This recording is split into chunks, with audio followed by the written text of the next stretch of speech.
दोस्तों आज हम बात कर रहे हैं 803 नंबर सब्जेक्ट की, जिसका नाम है पूर्व बाल्यावस्था परिचर्या एवं शिक्षा। इसके एमसीक्यू और 1 नंबर के क्वेश्चंस जो है हम देखेंगे इस वीडियो के माध्यम से। महत्वपूर्ण रहते हैं सारे प्रश्न, आप जरूर देखिए इन सभी को और अपने क्वेश्चन को अच्छे से तैयार करिए। यहाँ पे पहला जो प्रश्न है इसमें पूछा गया है, बालक का विकास कब प्रारंभ होता है। तो सभी को पता है कि बालक का विकास जो है गर्भ अवस्था से ही प्रारंभ हो जाता है, गर्भ में ही बच्चा जो है विकसित होने लगता है। तो यहाँ पे अ ऑप्शन करेक्ट हो जाएगा, आपका बी ऑप्शन जो है करेक्ट हो जाएगा, सॉरी यानी ब ऑप्शन। इसके बाद जो नेक्स्ट क्वेश्चन है, बाल विकास का अर्थ है। तो बाल विकास का क्या अर्थ होता है? बाल विकास का अर्थ होता है अभिवृद्धि। यहाँ पे अ ऑप्शन सही होगा आपका। नेक्स्ट क्वेश्चन है, किशोरावस्था की आयु होती है। किशोरावस्था की जो आयु होती है वो कितने से कितने साल के बीच में होती है? तो ये होती है 15 से 20 वर्ष के बीच में। तो यहाँ पर जो है आपका द ऑप्शन जो है ये करेक्ट हो जाता है। नेक्स्ट जो क्वेश्चन है इसमें पूछा गया आपसे, विकास परिवर्तन श्रृंखला की वह अवस्था है जिसमें बालक भ्रूणावस्था से लेकर प्रौढ़ावस्था तक गुजरता है। यह परिभाषा किसकी है? तो ये परिभाषा किसने दी है ये आपको बताना है। ये परिभाषा जो है मुनरो की है, यानी कि अ ऑप्शन जो है करेक्ट हो जाता है। उसके बाद जो नेक्स्ट क्वेश्चन है इसमें पूछा गया है, बाल विकास में बुद्धि के प्रभाव का अध्ययन किसने किया था। तो बाल विकास के अंदर बुद्धि तत्व के प्रभाव का अध्ययन करने वाले जो मनोवैज्ञानिक थे उनका नाम था टर्मन। तो यहाँ पे जो है अ ऑप्शन करेक्ट होता है। नेक्स्ट जो क्वेश्चन है उसकी बात करते हैं। इसमें पूछा गया है आपसे, अधिगम सिद्धांत के प्रवर्तक कौन थे। अधिगम सिद्धांत के परिवर्तक पूछा गया है, याद रखिएगा। तो वो थे रॉबर्ट रिचर्डसन। ठीक है, तो यहाँ पे अ ऑप्शन फिर से आपका करेक्ट होता है। नेक्स्ट जो क्वेश्चन है इसमें आपसे पूछा गया है, बौद्धिक खेल किसे कहते हैं। तो हम आंसर लिखेंगे, जो खेल बुद्धि और विवेक के साथ खेला जाता है वे बौद्धिक खेल कहलाते हैं। जैसे कि उदाहरण आप दे सकते हैं, शतरंज का खेल जो है ये बौद्धिक खेल है। इसके बाद जो नेक्स्ट क्वेश्चन है, यहाँ पूछा गया मध्याह्न भोजन कार्यक्रम को समझाइए। तो मध्याह्न भोजन योजना भारत सरकार की एक योजना है जिसके अंतर्गत पूरे देश के प्राथमिक और लघु माध्यमिक विद्यालयों के छात्रों को दोपहर का भोजन निःशुल्क प्रदान किया जाता है। ठीक है, इसके बाद आइए नेक्स्ट क्वेश्चन की बात करते हैं। इसमें पूछा गया है, शैशव काल में नियमों एवं प्रतिबंधों रहित कौन सा खेल बच्चे जो है खेलते हैं। जिसमें नियम और प्रतिबंध नहीं होता है वो कौन से खेल खेलते हैं। तो हम बोलेंगे स्वतंत्र और स्वाभाविक खेल जो है वो खेला जाता है। तो यहाँ पे स ऑप्शन करेक्ट हो जाएगा। नेक्स्ट जो क्वेश्चन है, खेल की विशेषता है। तो यहाँ पर खेल की कौन सी विशेषता है ये आपको बतानी है। तो खेल जो है स्वतंत्र और आत्म प्रेरित होना चाहिए, रचनात्मक होना चाहिए और खेलने के अतिरिक्त अन्य कोई उद्देश्य ना हो। तो यहाँ पे उपरोक्त सभी सही हैं, यानी कि द ऑप्शन जो है इसका करेक्ट हो जाता है। अगला जो क्वेश्चन है उसकी बात करते हैं, शतरंज किस प्रकार का खेल है। अभी अभी हमने बात की थी, शतरंज जो है एक बौद्धिक खेल है। तो यहाँ पर जो है आपका अ ऑप्शन करेक्ट होता है। इसके बाद जो नेक्स्ट क्वेश्चन है उसकी बात करते हैं। यहाँ पूछा गया है, सामाजिक गुणों और संवेगात्मक नियंत्रण में संबंध है कैसा। तो सामाजिक गुणों और संवेगात्मक आपका नियंत्रण होता है, इसमें हमेशा सकारात्मक जो है संबंध पाया जाता है। यहाँ पे अ ऑप्शन जो है करेक्ट हो जाएगा। इसके बाद जो नेक्स्ट क्वेश्चन है इसमें पूछा गया, शिष्यावस्था में खेल का उद्देश्य होता है। तो शिष्यावस्था होती है, जो बालक शिशु होता है, तो उसका उद्देश्य क्या होता है उस समय जो खेल खेलता है। तो आनंद की प्राप्ति के लिए करता है, या व्यायाम के लिए करता है, या सुदृढ़ता प्राप्त करने के लिए करता है, या उपरोक्त सभी। तो इसमें सभी चीजें शामिल होती हैं। यहाँ पे द ऑप्शन जो है करेक्ट हो जाएगा। इसके बाद देखिए नेक्स्ट क्वेश्चन आपसे पूछा गया है, खेल कूद का उद्देश्य बालक का शारीरिक मानसिक तथा नैतिक विकास करना है। यह कथन किसने दिया है ये आपको बताना है। तो ये कथन जो है ये स्पेंसर और शीलर का दिया हुआ है। तो यहाँ पे जो है आपका ऑप्शन करेक्ट होता है। नेक्स्ट जो क्वेश्चन इसमें पूछा गया, फुटबॉल कितनी टीमों के साथ खेले जाने वाला खेल है। तो फुटबॉल में आमने सामने टीमें होती है, यानी कि 2 टीमें हो गई। तो यहाँ पे ऑप्शन फिर से करेक्ट होता है। नेक्स्ट जो क्वेश्चन है, बैडमिंटन सर्वप्रथम खेला गया कौन से सन में खेला गया था बैडमिंटन सर्वप्रथम। तो यहाँ पे ऑप्शंस बहुत सारे हैं, 1873 जो है इसका सही आंसर हो जाएगा द। इसके बाद आइए नेक्स्ट क्वेश्चन उसकी बात करते हैं, मातृ शिक्षक संघ क्या है। तो मातृ शिक्षक संघ का मुख्य कार्य बालिकाओं को विद्यालय में नामांकन के लिए प्रोत्साहित करना है, जिससे बालिकाओं की शिक्षा में सुधार हो सके। मातृ शिक्षक संघ की बैठक प्रत्येक माह आयोजित की जानी चाहिए। ठीक है, पाठ्यक्रम का अर्थ आपको लिखना है। पाठ्यक्रम वह क्रम है जिसे किसी व्यक्ति को अपने गंतव्य स्थान तक पहुंचने के लिए पार करना होता है। अगर हम शॉर्ट में लिखना चाहें तो हम कह सकते हैं पाठ्यक्रम वह साधन है जिसके द्वारा शिक्षा व जीवन के लक्ष्यों की प्राप्ति होती है। यह अध्ययन का निश्चित एवं तर्कपूर्ण क्रम है। ये भी आपका आंसर होगा, और दूसरे भी बहुत सारे पाठ्यक्रम के डिटेल में आंसर दिए गए हैं। साप्ताहिक योजना से क्या तात्पर्य है, तो हम कहेंगे अध्ययन हेतु पूरे सप्ताह की योजना साप्ताहिक योजना कहलाती है। साप्ताहिक योजना के अंतर्गत शिक्षक एक सप्ताह के कार्यक्रम की योजना निर्धारित करता है। अगला जो क्वेश्चन है उसकी बात करते हैं। विशिष्ट बालक वह है जो अंतः व्यक्तिगत भिन्नता रखते हुए अन्य सामान्य बालकों से अंतः विभिन्न व्यक्तिगत भिन्नता रखता है। यह कथन किसने दिया था, ये आपको बताना है। तो यह कथन जो है राजकुमारी शर्मा का है, तो यहाँ पर जो है ऑप्शन करेक्ट होता है। अगला जो क्वेश्चन है, इसमें से किस बालक को बौद्धिक रूप से भिन्न बालकों की श्रेणी में रखा जाएगा। बौद्धिक रूप से भिन्न बालक जिनकी बुद्धि भिन्न है, तो हम कहेंगे प्रतिभावान बालक जो है बौद्धिक रूप से भिन्न बालक होते हैं। तो यहाँ पे ब ऑप्शन जो है करेक्ट हो जाएगा। इसके बाद आइए नेक्स्ट क्वेश्चन। इसमें पूछा गया है समावेशी शिक्षा का आज से उस शिक्षा व्यवस्था से जिसमें सामान्य एवं असक्षम छात्रों को एक साथ शिक्षण प्रदान करते हुए उच्च अधिगम से संबंधित क्रियाओं को सम्मिलित किया जाता है। यह कथन किसने दिया था, ये एक डेफिनेशन है, और इस कथन को देने वाले कौन थे, तो आप बताएंगे ये जो है दुबे जी का कथन है, प्रोफेसर एस.के. दुबे। यहाँ पे जो है तो ऑप्शन करेक्ट होगा। उसके बाद जो नेक्स्ट क्वेश्चन है, समावेशी शिक्षा का अभिप्राय ऐसे छात्रों की शिक्षा से है जो सामान्य बालकों से भिन्न है और यह शिक्षा उन्हें समझकर और अनुकूल वातावरण प्रदान करके सर्वांगीण विकास की ओर प्रेरित करती है। अब ये भी डेफिनेशन है, तो ये डेफिनेशन किसके द्वारा दी गई है, ये आपको बताना है। तो ये डेफिनेशन जो है हमारी दी गई है श्रीमती राजकुमारी शर्मा का। तो यहाँ पे जो है द ऑप्शन करेक्ट होता है। नेक्स्ट जो क्वेश्चन है, मंद बुद्धि या शैक्षिक पिछड़ेपन का प्रमुख कारण क्या है, ये आपको बताना है। तो वंशानुक्रम हो सकता है, निर्धनता हो सकता है, शारीरिक कमियां हो सकती हैं, ये सभी सही हैं। तो यहाँ पे उपयुक्त सभी जो है द ऑप्शन आपका करेक्ट होता है।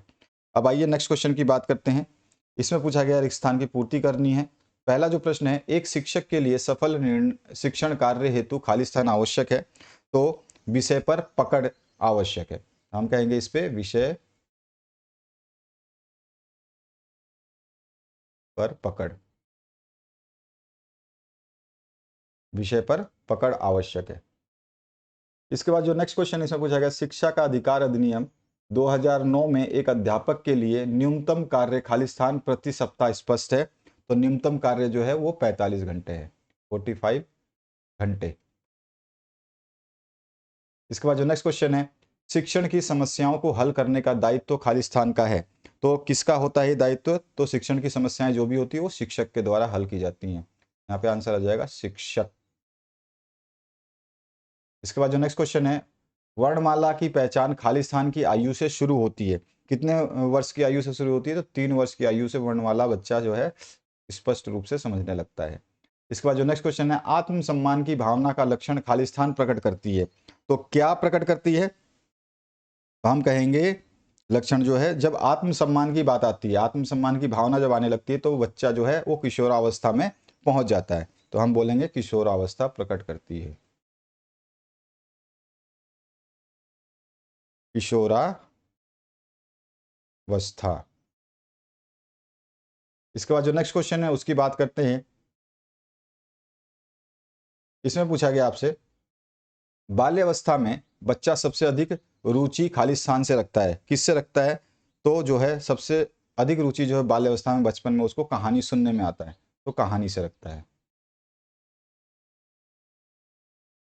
उसके बाद जो नेक्स्ट क्वेश्चन है, शिक्षक का बर्ताव खाली स्थान होना चाहिए, तो शिक्षक का बर्ताव जो है वो आदर्शवादी होना चाहिए, आदर्शवादी होना चाहिए। नेक्स्ट जो क्वेश्चन है, अध्यापन सामग्री का चयन मुख्यतः खाली स्थान द्वारा किया जाना चाहिए, तो अध्यापन सामग्री जो आप पढ़ाएंगे उसका चयन जो है कौन करेगा, तो शिक्षक करेगा, शिक्षक के द्वारा किया जाना चाहिए। नेक्स्ट जो क्वेश्चन है, शिक्षण में खाली स्थान विधि सर्वोत्तम मानी जाती है, तो करके सीखने की विधि, लर्निंग बाय डूइंग।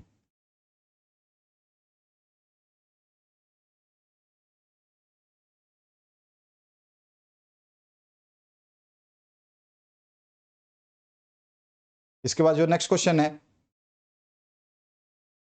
एक वाक्य में आपको जो है उत्तर देना है, सीखने के अंतः दृष्टि सिद्धांत को किसने बढ़ावा दिया? सीखने के अंतःदृष्टि सिद्धांत को किसने बढ़ावा दिया है, ये आपको बताना है। तो इसका आंसर क्या होगा? गेस्टाल्ट ने बढ़ावा दिया था।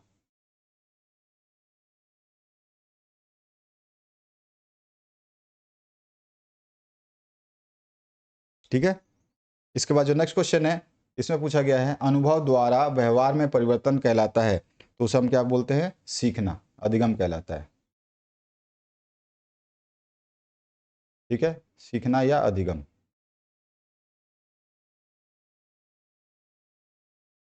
पियाजे ने बच्चों के विचारों को विस्तार से जानने के लिए कौन सा तरीका अपनाया था? तो उन्होंने अच्छे से जानने के लिए वार्तालाप का तरीका अपनाया था। वार्तालाप का तरीका अपनाया था। साक्षात्कार एक प्रकार से मौखिक प्रश्नावली है, यह कथन किसने दिया था? तो ये मैथ्यू अर्नाल्ड ने दिया था।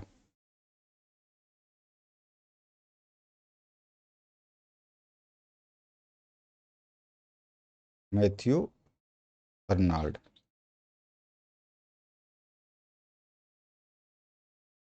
ठीक है। इसके बाद जो नेक्स्ट क्वेश्चन है, पियाजे के नैदानिक साक्षात्कार का उपयोग बच्चों के किस पक्ष का अध्ययन करने के लिए किया जाता है? तो बच्चे के जो है संज्ञानात्मक पक्ष का अध्ययन करने के लिए किया जाता है।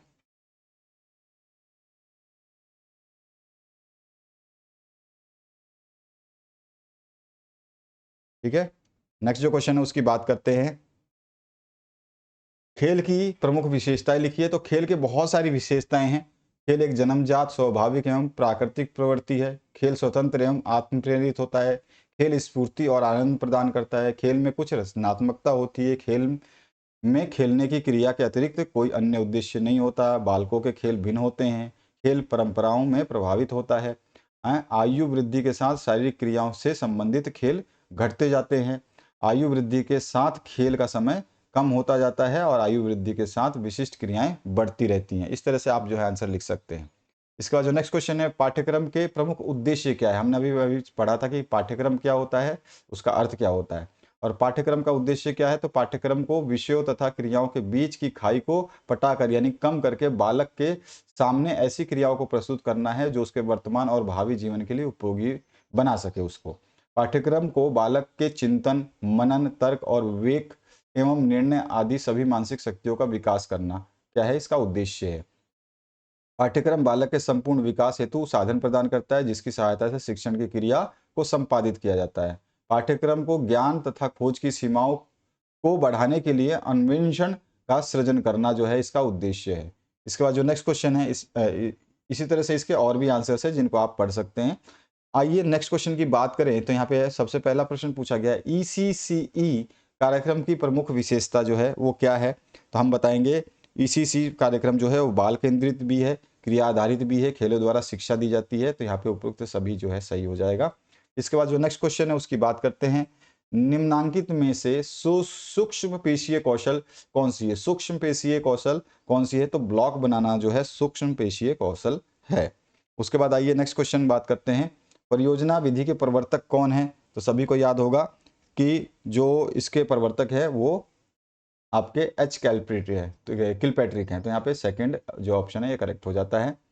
थॉर्नडाइक का अभ्यास का नियम संबंधित है किससे? अभ्यास का नियम जो है संबंधित है, ये आपको बताना है।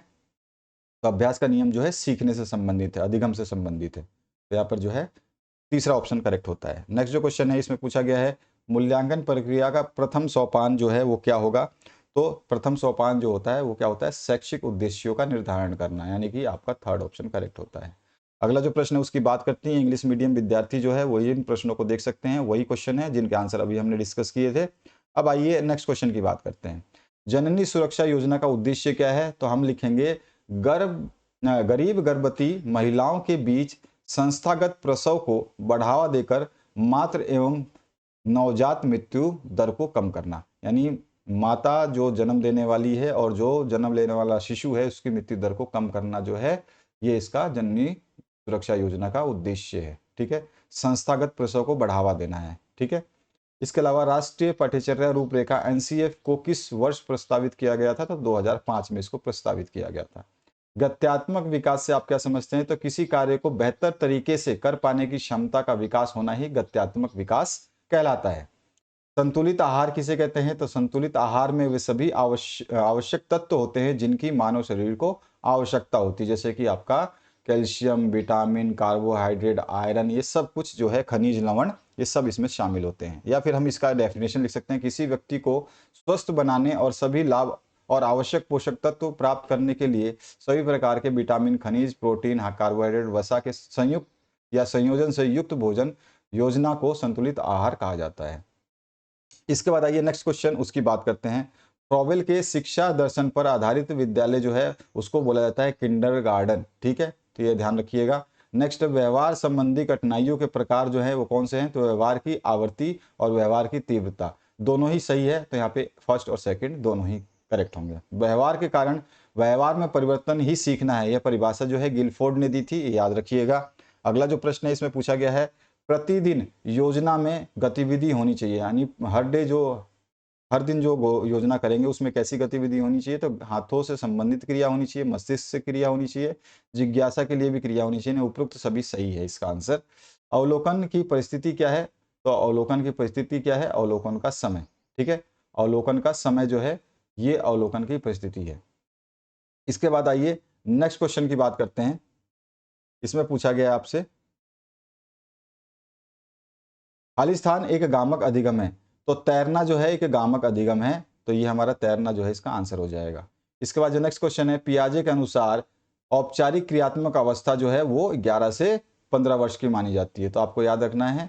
नेक्स्ट जो है, शिक्षण आव्यूह में, यानी कि एक जो आव्यूह रचना होती है उसमें खालिस्तान गतिविधि सम्मिलित होता है, तो उसमें शिक्षण आव्यूह में क्या होता है? तो शिक्षण आव्यूह जो हमारी होती है उसमें जो गतिविधि सम्मिलित होती है वो क्या होती है? अवलोकन की गतिविधि सम्मिलित होती है, ठीक है, तो हमारा इसमें आंसर क्या हो जाएगा? अवलोकन, ठीक है। इसके बाद आइए नेक्स्ट क्वेश्चन। अच्छा, अवलोकन। इसके बाद में बालक के विकास की प्रथम पाठशाला जो है वो क्या है? तो परिवार है। आपने सभी ने आज भी आंसर दिया है इसका। नेक्स्ट जो क्वेश्चन है, कपड़े पहनने का कौशल खालिस्तान उम्र में आता है, तो कपड़े पहनने का जो आपका कौशल आता है वो 4 वर्ष के समय में आ जाता है। 4 वर्ष का बच्चा जो है कपड़े पहनना सीख जाता है। इसके बाद आइए नेक्स्ट क्वेश्चन। इसमें पूछा गया आपसे, डॉक्टर मारिया मॉन्टेसरी ने कौन सा विद्यालय प्रारंभ किया था? तो बाल गृह नामक विद्यालय उन्होंने प्रारंभ किया था, ठीक है। इसके बाद आइए, समेकित बाल विकास सेवाओं का प्रारंभ जो है 1975 में हुआ था। कब हुआ था? तो सन 1975 में 2 अक्टूबर को। अगर आपसे डेट अगर आपको याद रहता है तो ठीक है, नहीं तो फिर आप 1975 लिखेंगे। संज्ञानात्मक विकास के जनक कौन माने जाते हैं? तो जीन पियाजे को इसका जनक माना जाता है। वार्षिक कार्यक्रम योजना में जुलाई माह की प्रस्तावित गतिविधि आपको बतानी है, ठीक है, तो हम जुलाई माह के हिसाब से आपको बतानी है, तो आप बता सकते हैं जैसे कि कहानी का नाटिकीकरण करना है, नाटक करवाना, और पाठशाला में मेले का आयोजन छात्रों से करवाना, हाव भाव के साथ कविता का प्रदर्शन करवाना, देश भक्ति से संबंधित कविता गीत का संग्रहण करवाना, ये सब जो है वार्षिक कार्यक्रम योजना में जुलाई माह में हम प्रस्तावित कर सकते हैं। सामाजिक अंतःक्रिया के द्वितीयक उद्दीपक के उदाहरण जो है वो क्या है?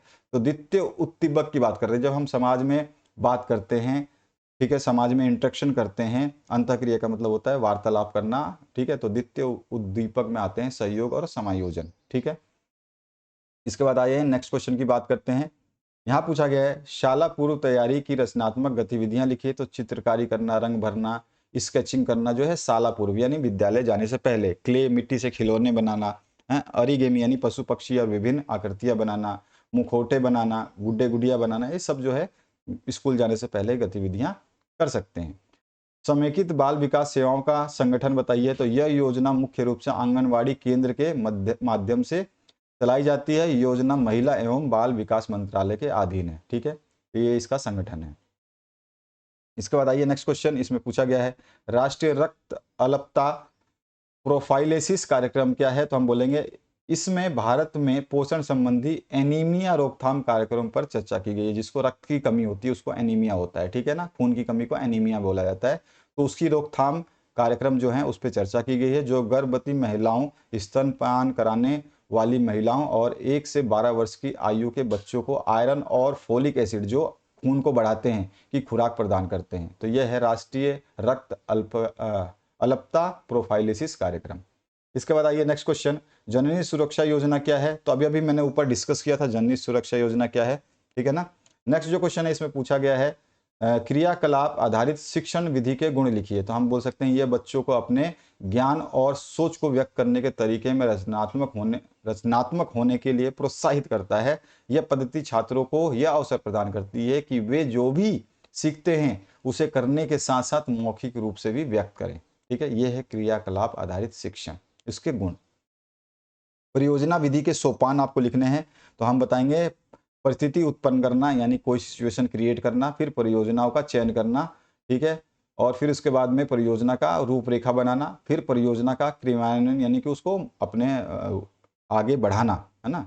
उसके बाद परियोजना का मूल्यांकन करना और लेखा जोखा प्रस्तुत करना। तो ये 6 स्टेप होते हैं परियोजना विधि के सोपान में। आइए नेक्स्ट क्वेश्चन की बात करते हैं। नेक्स्ट क्वेश्चन आपसे पूछा गया है ECCE के अंतर्गत किस आयु वर्ग के बच्चों को सम्मिलित किया गया है? तो आप बता सकते हैं अच्छे तरीके से कि 0 से 6 वर्ष के बच्चों को सम्मिलित किया गया है। 6 जो आपका ऑप्शन नंबर 6 है ये सही हो जाएगा। संज्ञानात्मक विकास का सिद्धांत किसके द्वारा दिया गया था? तो सभी को पता है कि पियाजे ने दिया था, तो यहाँ पे जो है द ऑप्शन करेक्ट होता है। अगला जो क्वेश्चन है इसमें पूछा गया है जब सामान्य बच्चों तथा विशेष आवश्यकता वाले बच्चों को एक साथ शिक्षा दी जाती है तो यह शिक्षा कैसी कहलाती है? तो ये शिक्षा जो है समावेशी शिक्षा कहलाती है। तो यहाँ पे जो है ब ऑप्शन करेक्ट हो जाएगा। इसके बाद आइए नेक्स्ट क्वेश्चन, इसमें पूछेगा शिक्षा की त्रिध्रुवीय प्रक्रिया किसने दी है? तो यहाँ पर जो भी ऑप्शन है ये सारे के सारे ऑप्शन गलत हैं, यहाँ पे कोई भी ऑप्शन सही नहीं है। एक्चुअल ऑप्शन जो है वो जॉन डीवी ने दी थी। शिक्षा की त्रिध्रुवीय प्रक्रिया जो है जॉन डीवी ने दी थी, और जॉन डीवी कहते हैं कि शिक्षा की त्रिध्रुवीय प्रक्रिया जो है वो शिक्षक, छात्र और पाठ्यक्रम के माध्यम से होता है, यानी 3 लोग होते हैं, 3 चीजें इसमें सम्मिलित होती है, इसीलिए इसको त्रिध्रुवीय प्रक्रिया कहते हैं। और अगर यहाँ पे द्विध्रुवीय प्रक्रिया बोलता तो एडम्स जो है सही आंसर होता कि एडम्स ने द्विमुखी या द्विध्रुवीय प्रक्रिया दी थी शिक्षक और छात्र के बीच की। केवल शिक्षक और छात्र को जो है सम्मिलित किया गया था द्विमुखी में, और जॉन डीवी ने त्रिमुखी में जो है आपको पाठ्यक्रम को भी शामिल किया था। प्रारंभिक बचपन में सीखने एवं विकास का गत्यात्मक मापदंड क्या है? प्रारंभिक बचपन में, तो प्रारंभिक बचपन में जो है सामाजिक संपर्क जो है वो मापदंड माना जाता है गत्यात्मक का। तो यहाँ पे जो है द ऑप्शन करेक्ट हो जाएगा। इसके बाद आइए नेक्स्ट क्वेश्चन की बात करते हैं। नेक्स्ट क्वेश्चन क्या कहता है आपका, ये इंग्लिश मीडियम के विद्यार्थी जो अपने क्वेश्चंस को यहाँ पे देख लेंगे। अब यहाँ पे जोड़ी मिलान का ऑप्शन आया हुआ है। कोठारी शिक्षा आयोग जो है ये समायोजन कौशल विकास से संबंधित है, ठीक है ना। पूर्व क्रियात्मक अवस्था जो है 2 से 7 वर्ष की होती है। उसके बाद जो है नेक्स्ट क्वेश्चन इसी में पूछा गया अनुकरण से सीखना क्या है? अनुकरण से सीखना जो है ये है आपका 3 से 6 वर्ष। अभ्यास का नियम जो है ये क्या है? आत्मविश्वास एवं आत्मसम्मान का विकास, सॉरी थार्नडाइक का दिया हुआ अभ्यास का नियम जो है थार्नडाइक का दिया हुआ है। और फिर आपका एक बचता है गोष्ठी का आयोजन जो है, गोष्ठी मतलब चर्चा जो होती है उसका आयोजन हम करते हैं आत्मविश्वास एवं आत्मसम्मान के विकास के लिए, ये ध्यान रखेंगे आप।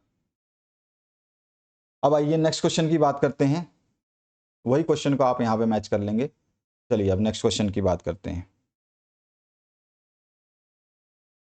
इसमें पूछा गया ECC क्या है?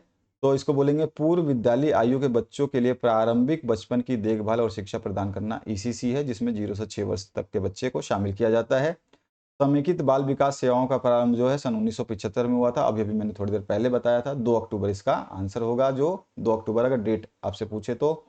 किशोरावस्था के बच्चों का आयु वर्ग क्या है? तो किशोरावस्था के बच्चों का आयु वर्ग हम क्या मानते हैं 15 से 20 साल या फिर 13 से 18 या 19 से 20 वर्ष। आप जो है यहाँ पे डाल सकते हैं कि जब हमने बात की थी स्टार्टिंग में तो हम 15 से 20 वर्ष भी इसमें आंसर आ सकता है। तो ये सारे आंसर 15 से 20 वर्ष भी सही आंसर होगा। समावेशी कक्षा प्रबंध क्या होता है? तो एक कक्षा जिसमें सभी छात्रों को उनकी क्षमताओं या कमी यानी कौशल के बावजूद समग्र रूप से स्वागत किया जाता है वो होती समावेशी शिक्षा, बिना भेदभाव के, है ना।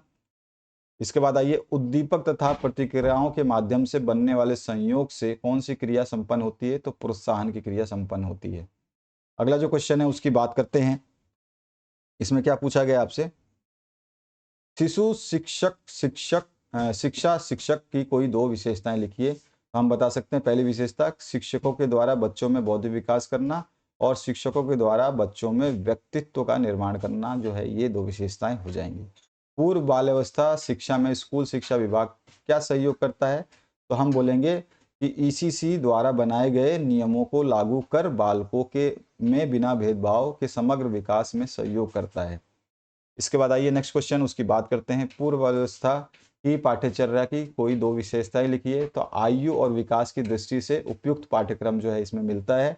उसके अलावा खेलने के पर्याप्त अवसर प्रदान करता है, खेलने के माहौल को सक्षम और उत्तेजित करता है, अच्छी तरह से प्रशिक्षित और योग्य कर्मचारी जो है इसमें पाए जाते हैं या मिलते हैं या रखे जाते हैं, सभी के लिए समान अवसर नीति जो है इसमें दिया गया है, और बच्चों के अवलोकन और मूल्यांकन की उपयुक्त विधियों का समावेशन किया जाता है। ये सारी की सारी विशेषताएं हैं, जिसमें कोई भी आपको दो लिखनी है, दो पूछा है तो आप दो लिख दीजिएगा। बाल केंद्रित गतिविधियां क्या होती है, तो हम बोलेंगे बाल केंद्रित गतिविधियों में अध्यापक बच्चों के लिए अधिगम की ऐसी स्थितियां बनाते हैं जहां बच्चों को खुद से अवलोकन करने, खोजबीन करने, प्रश्न करने, अनुभवों का निर्माण करने और विभिन्न अवस्थाओं के प्रति अपनी समझ बनाने के अवसर मिलते हैं, वो होती है बाल केंद्रित गतिविधियां। इसके बाद जो है नेक्स्ट क्वेश्चन इसमें पूछा गया, मूल्यांकन से आप क्या समझते हैं। तो मूल्यांकन वह प्रक्रिया है जिसके आधार पर हम किसी छात्र के ज्ञान का अवलोकन करते हैं, आकलन करते हैं। इसमें गतिविधियों, विशेषताओं और परिणामों के बारे में जानकारी एकत्रित करना और विश्लेषण करना जो है शामिल होता है। सामाजिक अंतःक्रिया बच्चों के लिए किस प्रकार महत्वपूर्ण है, तो वाइगोत्स्की बोलते हैं, उनके अनुसार बच्चों के भाषाई विकास में जो सामाजिक अंतःक्रिया है ये महत्वपूर्ण भूमिका निभाती है, क्योंकि बच्चे सामाजिक अंतःक्रिया के दौरान अपनी समाज संस्कृति से जुड़ करके भाषाई नियमों को आत्मसात करते हैं, यानी सीखते हैं। इसके बाद आइए नेक्स्ट क्वेश्चन, इसमें पूछा गया है बाल विकास पाठ्यक्रम के अंतर्गत कौन सी शाला पूर्व तैयारी की गतिविधियां सम्मिलित की गई है। तो शाला पूर्व तैयारी यानी कि शाला में जाने से पहले कौन कौन सी तैयारियां सम्मिलित की गई है, मैंने आपको बताया है, अभी अभी ऊपर बताया था। इसके बाद आइए नेक्स्ट क्वेश्चन, इसमें पूछा गया है समेकित बाल विकास सेवाएं क्या है। तो समेकित बाल विकास योजना या सेवाएं जो हैं वो क्या होगी, पूरक पोषण प्रदान करना, टीकाकरण करना, स्कूल पूर्व शिक्षा प्रदान करना है। समेकित बाल विकास योजना एक लोकप्रिय सरकारी प्रमुख पहल है। यह दुनिया के सबसे पहले कार्यक्रमों में से एक है, जिसे 1975 में लॉन्च किया गया था। यह बच्चों के समग्र विकास के लिए सेवाओं का एक एकीकृत पैकेज है। यह एक संघ द्वारा वित्त पोषण कार्यक्रम है जो राज्य सरकारों और केंद्र शासित प्रदेशों द्वारा संचालित किया जाता है। यह प्रणाली राष्ट्रीय दायरे में है, जिसमें देश भर के सभी जिले शामिल किए गए हैं। उसके बाद जो नेक्स्ट क्वेश्चन है, अधिगम का अर्थ बताइए। अधिगम यानी कि सीखना होता है, एक व्यापक सतत जीवन प्रयत्न चलने वाली महत्वपूर्ण प्रक्रिया है। मनुष्य जन्म के उपरांत ही सीखना प्रारंभ कर देता है और जीवन भर कुछ ना कुछ सीखता रहता है। धीरे धीरे वह अपने को वातावरण से समायोजित करने का प्रयत्न करता है। और वुडवर्थ ने बोला है, नवीन ज्ञान और नवीन प्रतिक्रियाओं के अर्जन की प्रक्रिया ही अधिगम कहलाती है। तो ये डेफिनेशन भी हमने लिखी हुई है। इसके बाद जो नेक्स्ट क्वेश्चन इसमें पूछा गया, परिपक्वता सीखने की प्रक्रिया को कैसे प्रभावित करती है। तो मैच्योर होते हैं हम, तो वो सीखने को कैसे प्रभावित करती है बताना है। तो परिपक्वता किसी व्यक्ति को अपने विचारों, भावनाओं और व्यवहारों के लिए जिम्मेदारी स्वीकार करने की क्षमता में भूमिका निभाती है, महत्वपूर्ण भूमिका निभाती है। यह उनकी सोच पर नजर रखने की उनकी क्षमता को प्रभावित करता है, कि मतलब वो कैसे सोचते हैं। इस मामले में सीखने की स्थिति में उनके द्वारा अनुभव की जाने वाली विभिन्न भावनाओं को नियंत्रण करने की क्षमता को प्रभावित करती है। तो परिपक्वता जो है इस तरह से प्रभावित करती है। इसके बाद जो नेक्स्ट क्वेश्चन है, इसमें पूछा गया आपसे, विद्यालय और समाज के सहसंबंध को समझाइए। तो हम बता सकते हैं विद्यालय और समाज शिक्षा की महत्वपूर्ण संस्थाएं हैं, दोनों जगह हमें शिक्षा मिलती है, इसलिए दोनों में गहरा संबंध है। यदि औपचारिक संस्थान का उदाहरण है, तो वहीं जो समाज है वो अनौपचारिक संस्थान का उदाहरण है। उसके बाद में विद्यालय में दी जाने वाली पुस्तक की शिक्षा तभी तक सार्थक है जब उसमें मिले जुले अनुभवों का वास्तविक सामाजिक जीवन से जोड़ा जाए। विद्यालय को छोटा समाज कहा जाएगा क्योंकि यह समाज द्वारा ही निर्मित है, अतः विद्यालय को चाहिए कि वो बच्चों की वास्तविक जीवन के अनुभव के से परिचित कराए। शिक्षा का उद्देश्य बच्चों में समायोजन की योग्यता का विकास करना है। ऐसा विद्यालय और समाज के संबंध के बिना संभव नहीं हो सकता है। तो हम ये सब चीज़ें इसमें संबंध में बता सकते हैं। अब आइए नेक्स्ट क्वेश्चन जो है, मातृ शिक्षक संघ क्या है? तो अभी अभी मैंने ऊपर बता दिया था आपको। राष्ट्रीय रक्त अल्पता प्रोफाइलिसिस कार्यक्रम क्या है? ये अभी अभी बताया गया आपको। इसमें SOS ग्राम या बाल कार्यक्रम क्या है? तो SOS बाल ग्राम में बेसहारा और गरीब परिवारों के बच्चे रहते हैं। बच्चों के भोजन से लेकर पढ़ाई तक की व्यवस्था बालग्राम में होती है, SOS में होती है। भारत का पहला बाल गृह जो है फरीदाबाद में बनाया गया था और 1967 में ये बनकर के तैयार हुआ था।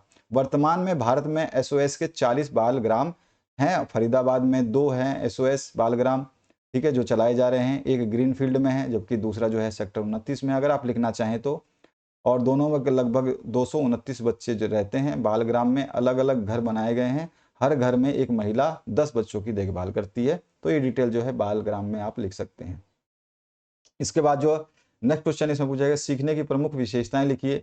तो अधिगम की बहुत सारी विशेषताएं हैं। व्यवहार में परिवर्तन सीखना होता है अधिगम, सार्वभौमिक होता है सीखना, विकास की प्रक्रिया है सीखना, जीवन प्रयत्न चलता रहता है सीखना, समायोजन की प्रक्रिया है सीखना, उद्देश्यपूर्ण होता है सीखना, नवीन ज्ञान की खोज को मतलब सीखना कहते हैं। अधिगम वातावरण की उपज है, यानी सीखना वातावरण की उपज है। और सीखना अनुभवों का संगठन है। इस तरह से बहुत सारी चीजें हैं जिसमें आप लिख सकते हैं। इसके बाद पियाजे के संज्ञानात्मक विकास की अवस्थाओं के नाम लिखने हैं। तो 4 अवस्थाएं होती हैं। संवेदी पेशीय अवस्था, पूर्व संक्रियात्मक अवस्था, मूर्त संक्रियात्मक अवस्था, अमूर्त संक्रियात्मक अवस्था। ये स्टेजेस आपको याद रखने हैं। जन्म से 2 वर्ष पहला होता है, 2 से 7 वर्ष दूसरा होता है, 7 से 12 वर्ष तीसरा होता है, 11 भी हो सकता है, 12 भी हो सकता है। अमूर्त संक्रियात्मक अवस्था 12 से 15 वर्ष की होती है। इसके बाद जो है यहाँ पर एक क्वेश्चन पूछा गया था, बच्चे किस प्रकार सीखते हैं?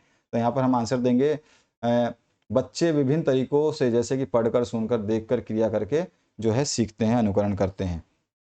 बच्चे जो है दैनिक जीवन में कहानियां, शब्द सुनते हैं और सुन करके वे सीखते हैं। यदि कोई बच्चा दृश्य द्वारा सीखने वाला है तो वो चित्र को देख करके, पढ़ करके सीखता है। उसके बाद जो है आपका नेक्स्ट जो क्वेश्चन है इसकी बात करते हैं। बाकी तो आप ये सारे के सारे स्टेप्स पढ़ लोगे, बच्चे किस प्रकार सीखते हैं। ये सब सिंपल वर्ड्स में है तो आपको दिक्कत नहीं होगी, ठीक है ना। बच्चे परिवार, समाज, वातावरण, विद्यालय आदि से सबसे सीखते हैं। अब आइए नेक्स्ट जो आपका क्वेश्चन है उसकी बात करते हैं। इसमें पूछा गया, राष्ट्रीय पाठ्यचर्या की रूपरेखा प्रकाशित हुई तो कौन से टाइम पे प्रकाशित हुई, आपको बताना है। यहाँ पे देखिए सब में, इसमें भी 2005 है, इसमें भी 2005 है, इसमें भी 2005 है। तो 2005 के 3 ऑप्शंस हैं और जो सही आंसर है वो कौन सा है, दिसंबर है, जुलाई है, अगस्त है, ये आपको बताना है। तो अगस्त 2005 जो है इसका सही आंसर है, ठीक है। नेक्स्ट जो क्वेश्चन उसकी बात करते हैं, वाटसन के अनुसार विकास की अवस्थाएं, वाटसन ने विकास की कितनी अवस्थाएं बताई है? तो विकास की उसने 3 अवस्थाएं बताई है। नेक्स्ट जो क्वेश्चन है उसकी बात करते हैं, किसके अनुसार पाठ्यचर्या पर्यावरण में होने वाली क्रियाओं का योग है? ये किसने कहा था? तो एनन ने कहा था। एनन ने कहा था कि पाठ्यचर्या पर्यावरण में होने वाली क्रियाओं का योग है। शिक्षा के उत्तम साधन है, शिक्षा के उत्तम साधन इसमें से कौन से हैं?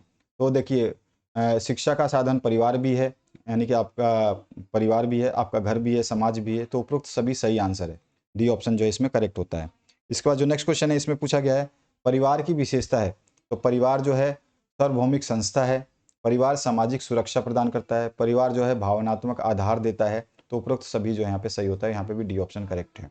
नेक्स्ट जो क्वेश्चन है उसकी बात करते हैं, इंग्लिश मीडियम के लिए जो क्वेश्चन है वो देख लेंगे। आइए नेक्स्ट क्वेश्चन की बात करते हैं। यहाँ पे आपको सही विकल्प चुन करके रिक्त स्थानों की पूर्ति करनी है।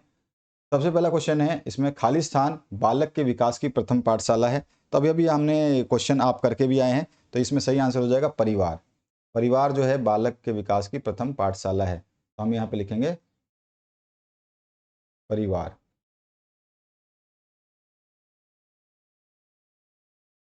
चलिए इसको इरेज कर देते हैं, हम यहाँ पे इरेज करके लिख देते हैं।